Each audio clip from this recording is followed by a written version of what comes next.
मराठी न येणं लाजिरवाणं नाही का?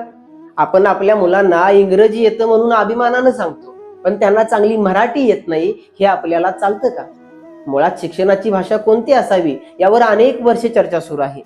आजकाल शहरी तसेच ग्रामीण भागातील गरीब कष्टकरी पालक कर्ज काढून उसनवारी करून लाखो रुपयांच्या देणग्या भरून आपल्या मुलांना इंग्रजी माध्यमांच्या शाळेत दाखल करीत आहेत. मुळात इंग्रजी शिकणं आणि इंग्रजी माध्यम शिक्षण म्हणून निवडणं यात पालकांची गफलत होत आहे. मातृभाषेतून शिकून सुद्धा चांगलं इंग्रजी शिकता येतं हेच पालक विसरले आहेत. मातृभाषेतून शिक्षण हीच शिकण्याची खरं तर नैसर्गिक पद्धत आहे. प्रत्येक व्यक्तीच्या जीवनात माय, माती, मातृभूमी आणि मातृभाषा यांचं महत्त्व खरंच अनन्यसाधारण आहे.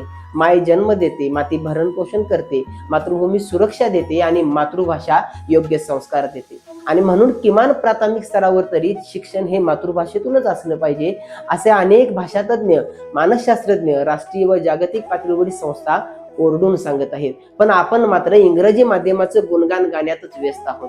आपली थोडीच जबाबदारी आहे मायबोली टिकवण्याची. बघतील बाकीचे, आपण घोषणा देऊ, गर्व आहे मला मी मराठी असल्याचा. विचार करा. धन्यवाद.